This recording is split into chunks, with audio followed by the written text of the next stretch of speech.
For as long as I can remember, oud has been part of my life. The scent of this rare and special wood was present at home, at the neighbors, and in the mosque. Nothing gives me a feeling of utter nostalgia like the smell of oud.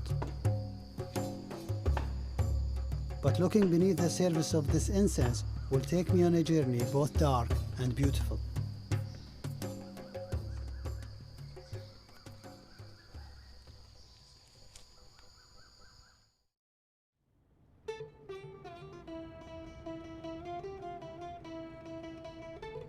The scent of oud is part of life not just in Qatar where I live, but in most of the Arabian Peninsula.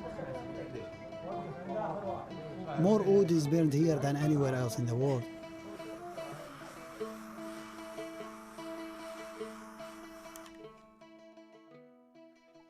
We call this oud. It's also called Agarwood, Gaharu in some cultures. It comes mainly from India and Southeast Asia. Smell.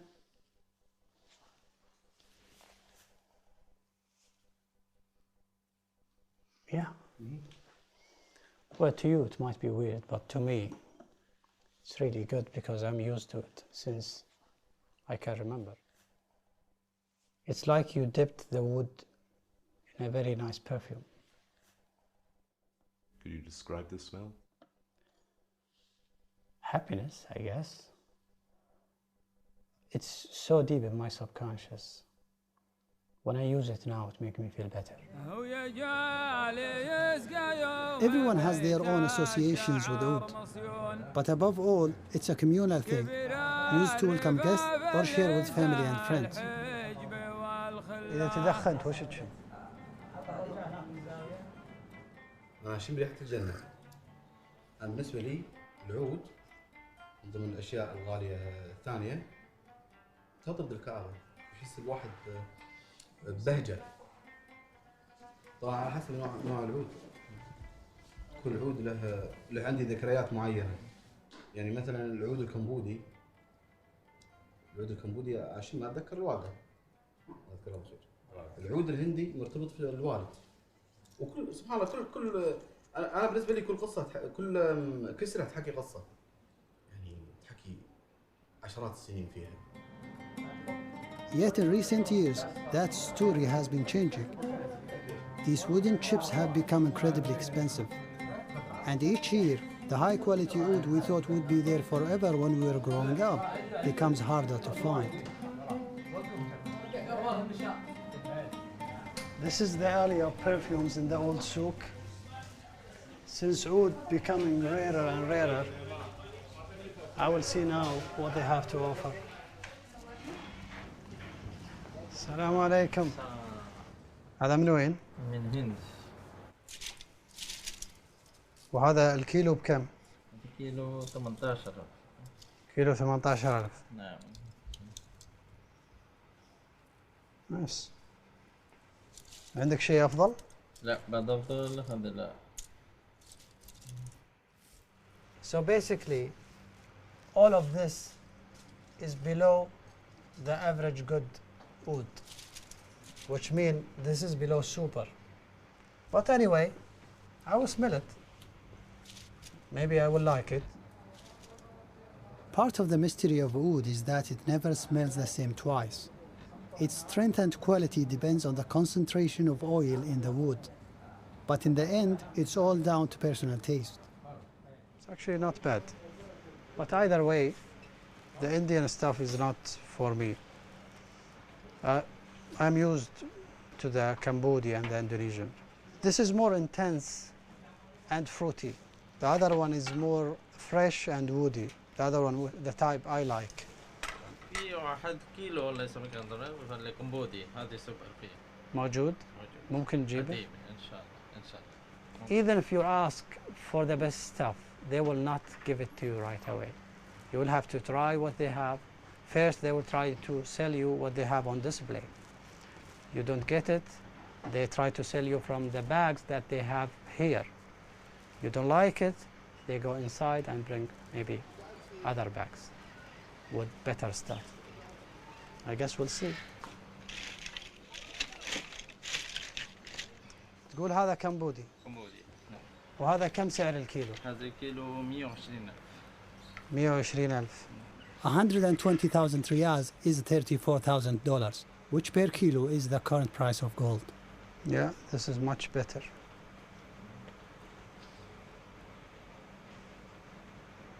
What's amazing about this, it will definitely stay in your clothes for days.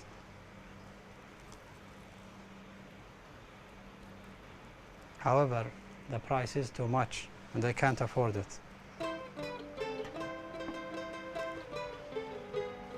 Someone who's been selling oud for decades is Mohammed Al-Dalemi.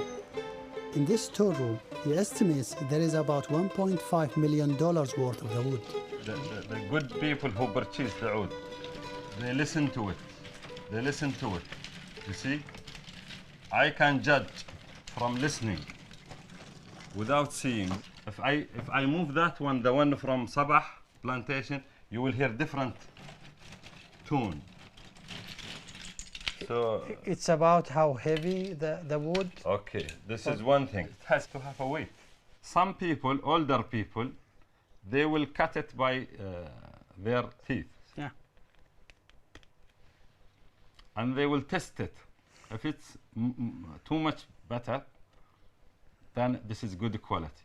How come the price trebled every few years? I mean, The demand in the market, in the whole market, people are using it more, even here. so in the Gulf country, they use it more now. They use it more. I use it more, but I don't know. You about use it more. Yeah. I use it more. Everybody is using this. It was the recent surge in the price of oud that made me sit up and stop taking it for granted. When I looked into it, I found that the tree in the wild is verging on extinction in many countries.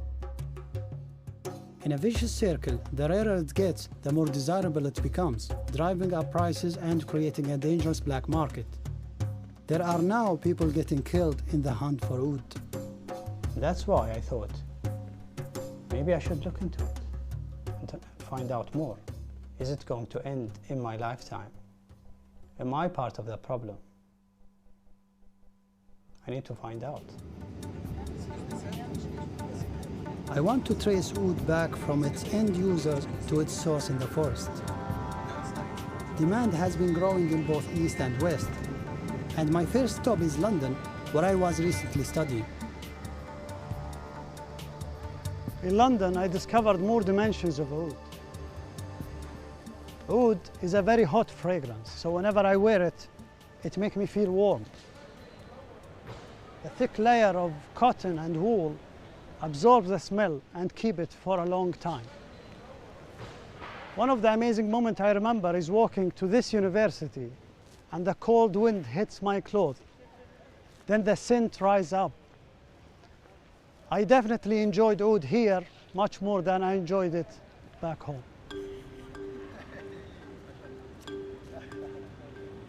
For some years, Joachim Gratzfeld of Botanic Garden Conservation International has been working on preserving the trees that produce oud.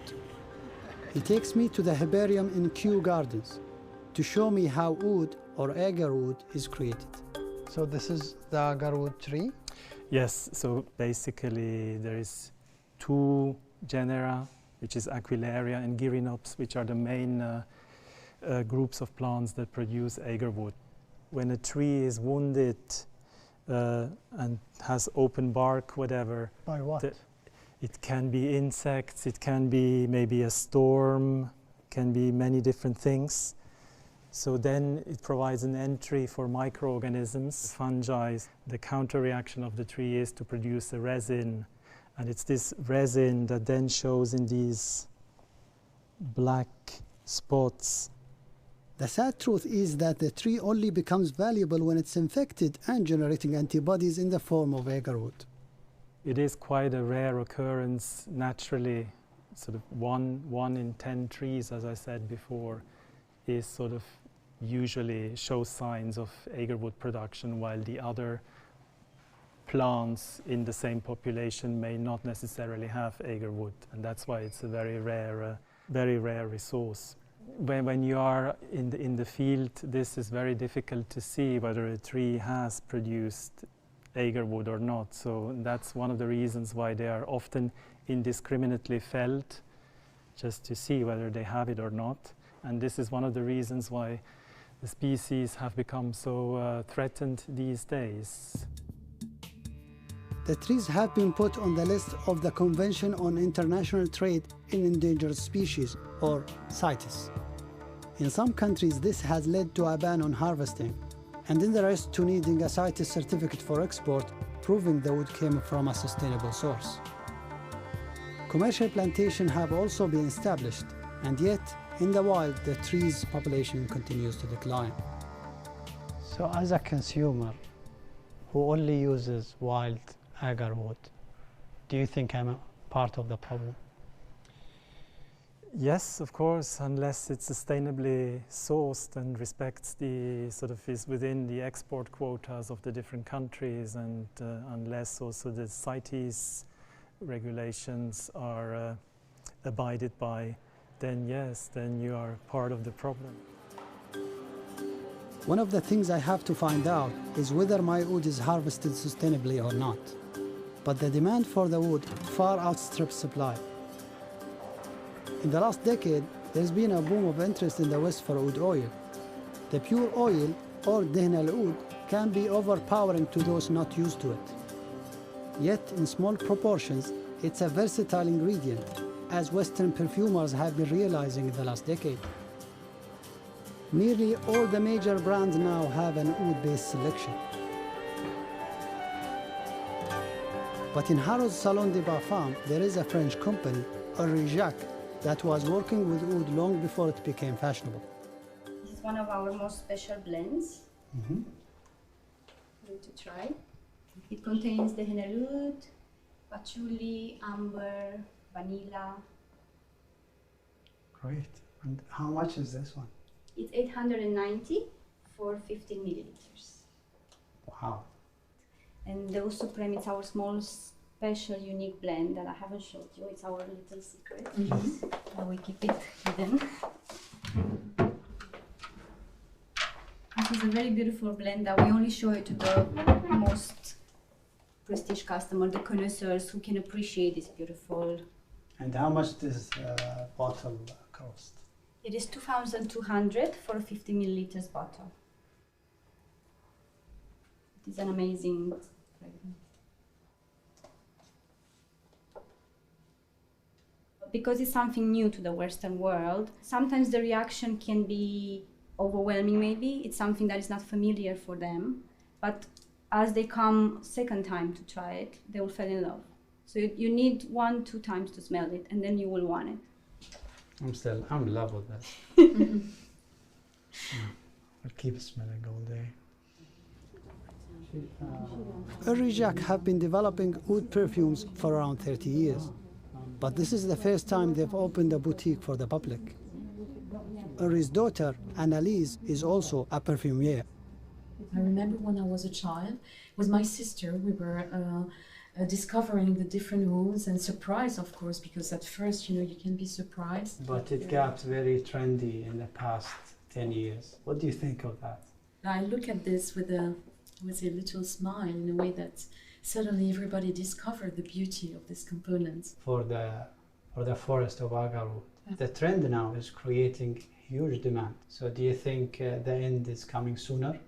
Now, what the other brands are doing, I cannot really tell, but in my opinion, remaining in the natural cannot go with a large distribution. Like mass production. Mass production. Yeah. So if we speak about natural wood, of course there's a limit. There's a real limit.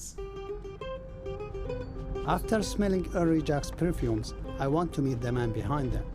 That means traveling to the south of France, to the town of Grasse, the perfume capital of the world.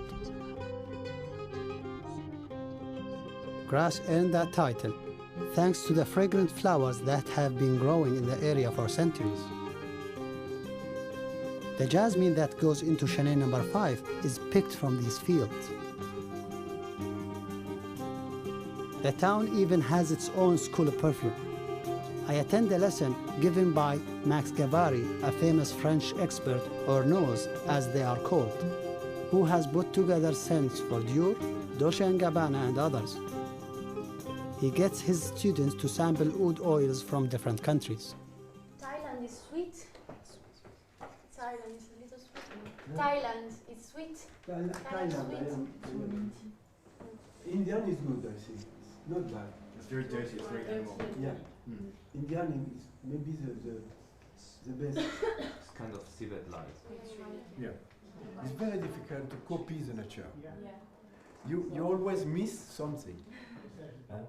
Then nature is everything.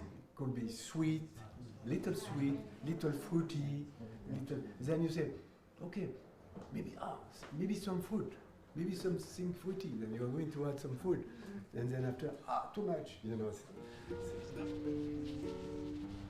Hello. Hello. Jack, nice How to are meet you? you. Me I'm too. good. It's a privilege to see you. So, One man who's been working your on a place certain then? natural oud smell for decades is Henri Jacques. It is in this house where everything is done, from perfume creation to distribution. Our collaborators, it's not an easy product, Agarwood. It's a very, very, very, very delicate product. You need years of sensibility to use this wonderful product inside our Occidental perfumes, and to reach the sensibility of the customers, the ladies, the gents who like it.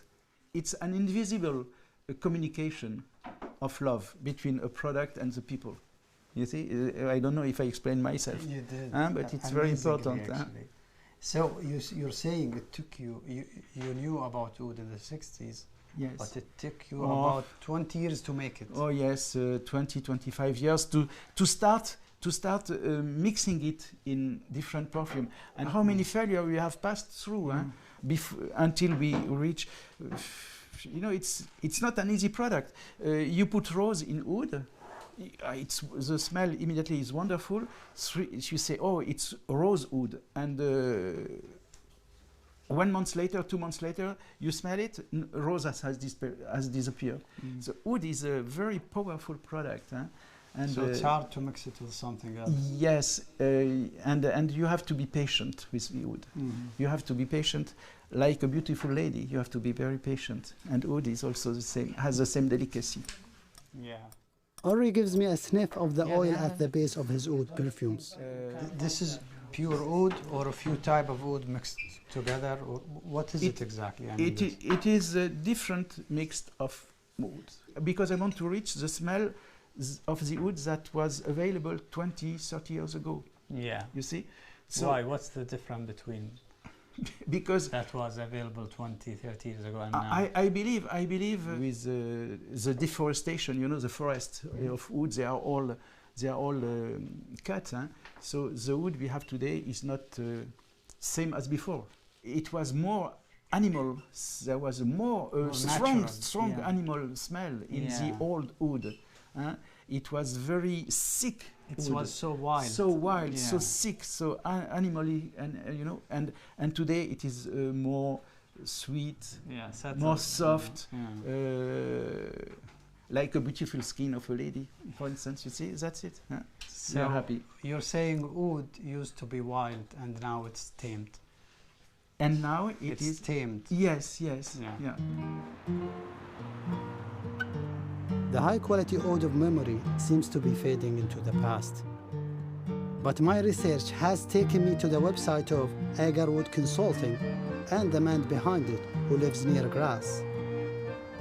Alam Mahavi hunts out the best oud on the planet. How did you know about oud? I was introduced to oud when my father and my mother were working for King Fahad Ibn Abdulaziz of Saudi Arabia. When I was 14 years old, the king gave some as a present to my father for his job, and I kept it preciously. I started to burn small piece by small piece, and then I was in love with this Agarwood. What is your profession these days? My profession, I'm an Agarwood seller, and the other parts I work for some special customer, I would say, to look for some very high-grade Agarwood. As the sun goes down, Alan shows me some of his wares. I brought you a few, just a few samples from different quality, different variety. This one is the last piece that I kept from the king. My last piece from the king. So and you wouldn't burn this one? No, it's sentimental. Yeah, I know what you mean. So this is sinking grade from Okay. Indonesia. It is called sinking grade because it sinks in the water because of the oil content. There's a lot of oil on it. So this is supposed to be the best, and it's not supposed, it's the best grade of Agarwood. It smells a bit like grass, like mushroom also. Alan has a different way of burning wood. Hot. It's a mica plate. Japanese people use it to so the heat will not be too high. It helps to burn the wood properly and slowly. There's more nuances. Yeah, it smells like grass. Yeah? Actually, it's really nice. I mean, And nutmeg also, a little bit like nutmeg. yeah. Alan seems to have the same knowledge and passion for oud as a sommelier does for wine. But he's not finished with me yet. So this is the best Yeah, Agarwood. that's the best. But beyond the best, There's something for there's something Okay. Much rarer. Beyond the best. Beyond, way beyond the best. There's something much rarer that we call kinam. It's the rarest wood on earth. It's rarer than titanium, uranium, platinum, rarer than diamond, and we call it kinam. And I have one small kinam here. It's not small actually because it's nearly impossible to find nowadays. This one is. Can I touch it? Yeah. I've never been lucky enough to smell it, but Kinam has the most prized aroma of all oud. This is Alan's biggest find for a customer so far, 16 kilos of 600-year-old wood. It took him 5 years to find, and it went on sale for a staggering $20 million. The price of the kinam is really skyrocketing. It's like, it can be for 1 gram, 10,000 US dollar for 1 gram. In Shanghai, they sold a piece 2 or 3 years ago. It was $18 million for 2 kilo of kinam. So it's like 9 million per kilo. it's amazing. In a week, Alan will be back on the hunt in Southeast Asia. We agree to meet again there, as it is also time for me to pay my first visit to the countries that grow oud, and hopefully find a tree in the wild.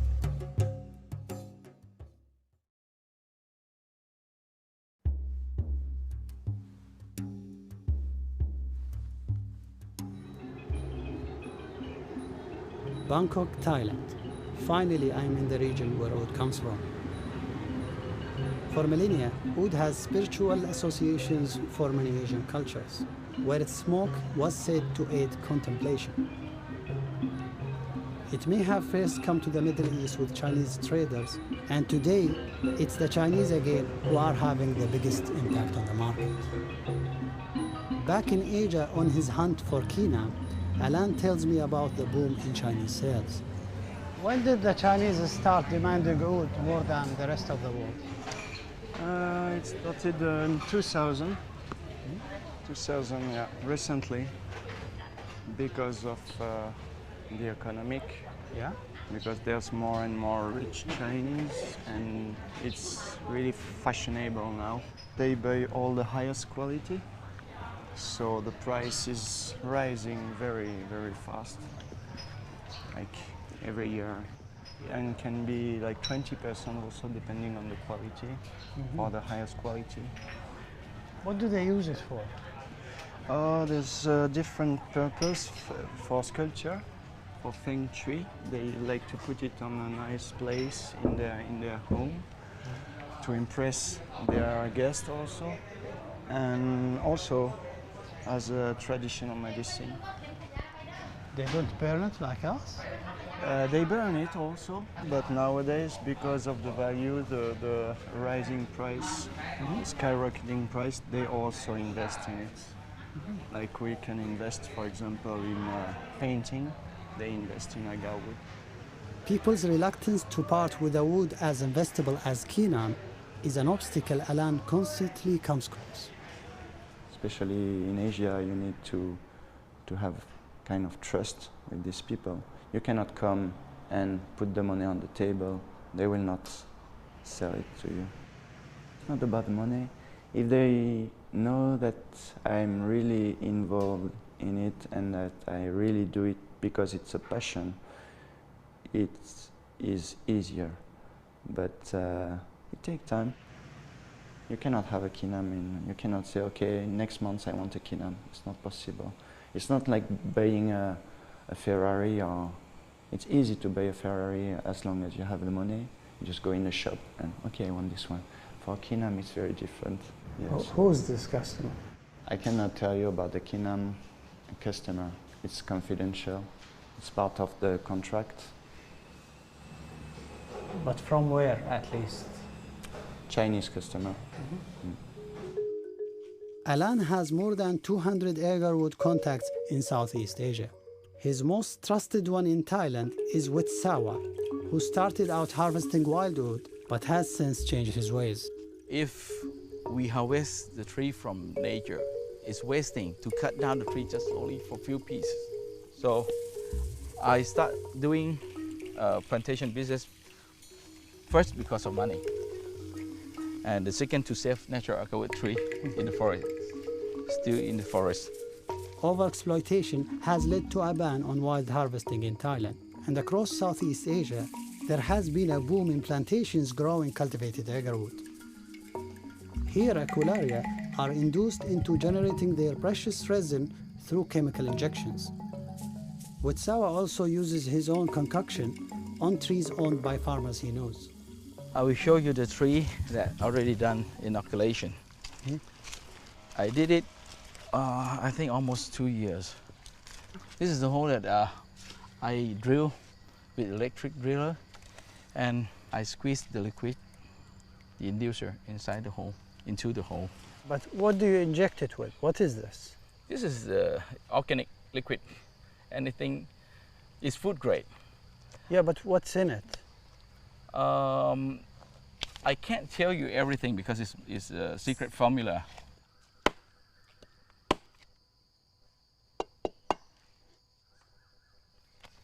You can see the ring. This ring is antibody to protect itself from the irritation. This is Agarwood. Have you seen this before? No, this is my first time. Only the finished product that you have seen? Yeah. Yeah, this is how Agarwood form. How the tree form Agarwood. Really tough. It's not the same like the healthy side. The healthy side is moister, but this is dry. It's dry and harder. Yeah. Why do you tap the tree? I just want to hear the sound. If any branch hollow, that means it's time to harvest.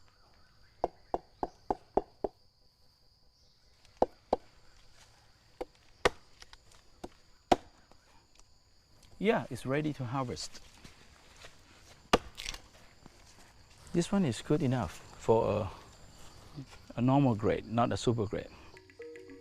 After the agarwood has been harvested, it still needs to be separated from the healthy wood around it. This is like a wood piece. After done After carving. carving. After carving, yeah, right. How much time he needs to carve a piece like this? I think about 3 pieces per day. Very slow, right? What about the big one? This he start carving without cutting a piece of wood. Yeah? How did he carve the whole thing? This piece take about 2 months to be done. It will take me a lifetime to do this one, and I won't do it right. Yeah. a piece like this will probably be sold as decoration. Plantation chips tend not to be the best quality because the wood is harvested after a few years or so, meaning the resin is less concentrated than it is in the wild.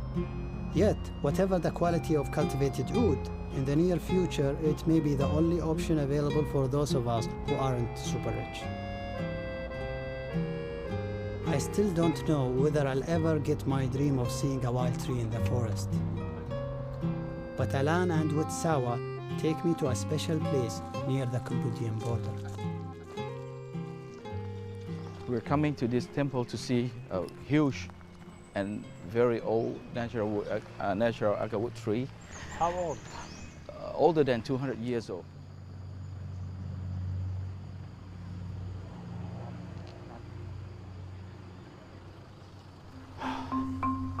Every year, the villager will come here to celebrate to this tree because they believe this is a holy tree.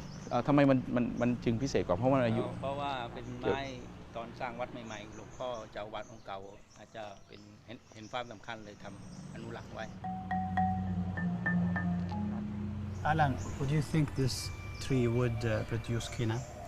Yeah, of course, yeah. It's fully infected, and so it's really precious, yeah. You see this checkpoint? Uh-huh. Yeah, just to set this tree. Uh-huh. So the military here just to protect this holy tree. Protect this holy tree, and they will set a checkpoint here to prevent the drugs to Goh Chang Island. And over the years, did anybody try to buy it? It's very expensive. มีใครมาเสนอขอซื้อไหมอะไรไหม มีแต่ว่าทางวัดจะไม่นั้นมีญี่ปุ่นมา He said Japanese people offering เท่าไหร่นะเขาก็เสนอมาเขาไม่ได้บอกราคา Wet'suwet tells me later that the offer was $23 million, which might make this the single most expensive tree in the world. As for myself, well, I've just seen my first wild oat tree. It's actually an amazing feeling. I don't know how to express myself, but I felt it in my guts. It's just beyond amazing. With the amounts of money on offer, it is hardly surprising that there is a huge black market for wild oat in Southeast Asia. This area in Bangkok has become known as Soy Arab or Arab Street. If you want oat, this is where to come. Region of India want to welcome us. Ah, You want to talk to my friend? your friend? Okay. Hi, how you doing? Good. My friend Ali from Qatar. Actually, not bad. A bit like the one I... A bit like... Yeah. So the bubbles now are The oil is thicker. thicker, not very thick, but thicker. Smell very similar to Tarakan. Yeah. And Yeah. who are the customers? Qatari and Okay. So, some Bahraini. I can tell the smell. Sirika wood is very new in the market. It's very wide used in Qatar, this kind of smell. Okay. That's why I like it. I'm used to it.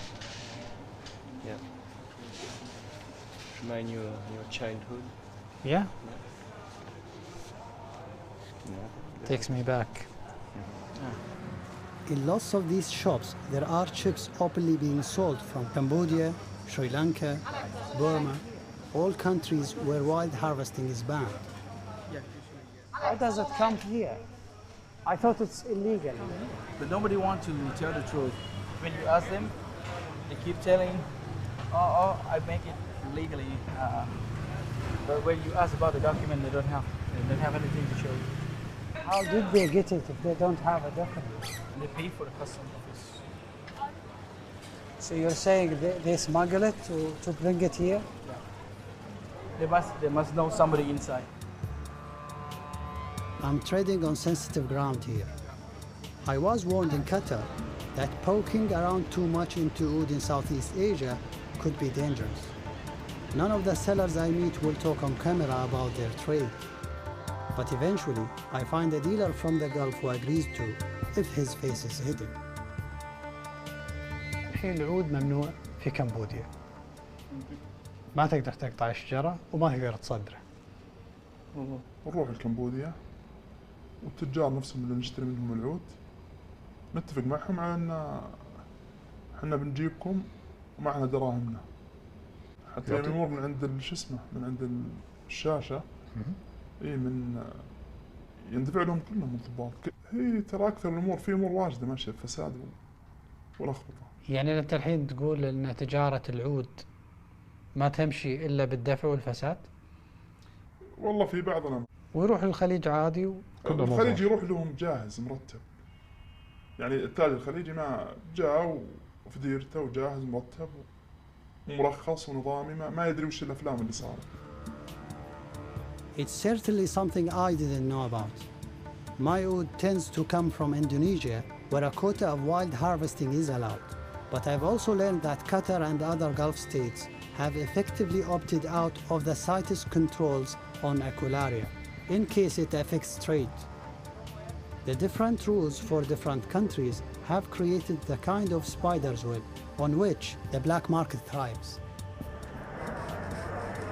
I take a secret camera around the shores of Saudi Arabia to find out more. I am even invited into a private flat where the best stuff is kept and other dealers are sifting through products. Does it come from what grade? How much? This one, Burma. When it comes to getting banned oud into Thailand, several sellers say we have our connections. Another one said we bribe the police, and he mentioned that it's usually a chief of police or a high rank of police who send the lower rank to do his dirty business. And when they come to inspect these shops and find out about the illegal oud sold there, Cambodia or India, they simply get paid like monthly to keep quiet and let it slide. Another person involved in the trade corroborates this. Everything depends on the police. If they say it's okay, it's okay. Otherwise, all of the shop will be erased. So you're saying that all of these shops are in bed with the police? Yeah. Even the mafia who sponsor money for the hunter to hunting Agarwood from the forest, they're also paying the police to clear the way for them to get into the forest. And on the way back, they pay for the forest ranger. Somewhere, not everybody. Somebody, somewhere. Not everybody. So the corruption starts in the forest? Yeah. And in the city also. Then an event in Thailand reveals the human cost of wild oud. This shows the dark side of the Agarwood business. Forest guard just got killed a few days ago by illegal poachers. I'm on my way to attend the funeral. Makawan Wantul was the journalist who broke the story. เสี่ยงในเรื่องของการปราบปรามคนพวกนี้เพราะคนพวกนี้จะมีการติดอาวุธมาตลอดจะมีการติดอาวุธติดปืนอาวุธครบมือแล้วเข้าไปเป็นเดือนนี่ฮะคนที่เจ้าหน้าที่ที่ถูกยิงที่หามา The dead ranger's name was Prasit Kumu, and his funeral is far larger than I could have imagined. Even the governor of the province turns up. Clearly, the killing of a park ranger means something here. Veteran Saimfala was one of Prasit's colleagues. Can you tell me what happened that night? คุณเนื่องจากทางเจ้าที่เราเนี่ยได้รับการประสานเรื่องการข่าวนะครับว่ามีกลุ่มคนเข้ามาลักลอบตัดไม้กฤษณาในพื้นที่เขตรักษาพันธุ์สัตว์ป่าภูเขียวนะครับในการเข้าจับกลุ่มนะครับในระหว่างที่ทำการเข้าจับกลุ่มอยู่นั้นนะครับคุณประสิทธิ์เองก็ได้เข้าไปคว้าตัวของผู้ก่อเหตุเนี่ยนะครับแล้วก็ไปคว้าได้กระเป๋าของเขามานะครับแต่ว่าพอคว้ากระเป๋ามาแล้วกระเป๋าเขาหลุดจากตัวนะครับเขาก็หันปืนนะครับหันปืนลูกซองอาวุธปืนลูกซองยาวนะครับยิงเข้ามาที่คุณประสิทธิ์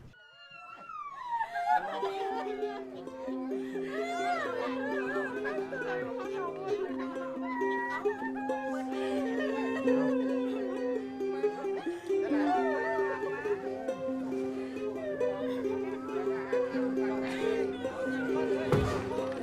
The hunt for the poachers has been intense, with over 200 armed personnel involved. เบื้องต้นทางเจ้าหน้าที่ตำรวจก็ได้มีการสืบทราบแล้วก็ได้มีการจับกลุ่มของ2 ใน 3 ผู้ต้องหาแล้วก็ได้มีการไปนำตัวไปสอบสวนในเชิงลึกซึ่งข้อมูลเนี่ยแต่ส่วนตัวอีกคนหนึ่งคือผู้ยิงเนี่ยก็ยังจับไม่ได้ก็ยังมีการไล่ล่ากันต่อก็ยังเอากำลัง What does the police find out so far? ตอนนี้ทางเจ้าหน้าที่ตำรวจก็มีการสืบไปได้เยอะแล้วครับไปได้เยอะแล้วว่าผู้บงการพ่อค้าตัวนี้ที่เขาเอาไปขายเนี่ยมันได้น้อยแต่กลับไปมองถึงพ่อค้าคนกลางที่เขารับซื้อเนี่ยเขาได้มหาศาลเขาได้มากกว่าที่เขาเอาไปแอบลักลอบออกไปแล้วเขาไปขายเขาได้มากกว่าแค่คนโลภที่จะเอาสมบัติของแผ่นดินไปขาย My initial dream of seeing an old tree in the forest feels less important now. However, after weeks of trying, a call finally comes through. I'm invited to Malaysia to see a more sustainable form of harvesting. Before I leave Thailand, I managed to get my first taste of quinoa. I want to give it the respect that Alan has taught me and do it the Japanese way. Fire the charcoal, cover it in ash so that the heat is softer. Add the mica plate, and then the quinoa.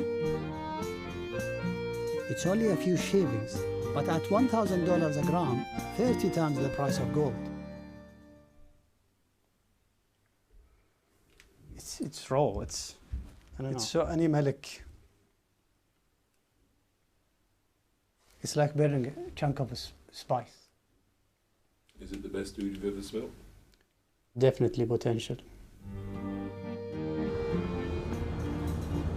In Malaysia, there is still enough wild Aquilaria for its harvesting not to be banned.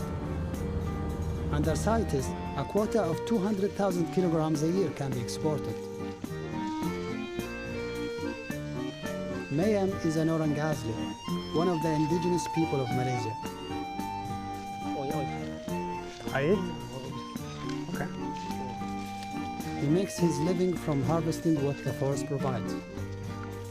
Top of those provisions these days is oud, known here as gahari.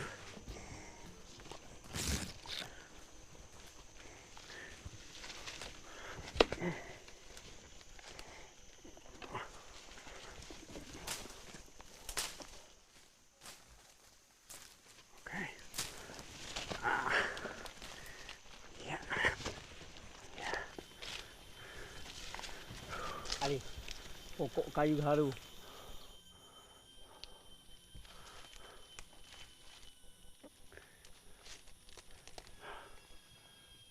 And there it is, the first oud tree I've seen growing in the forest.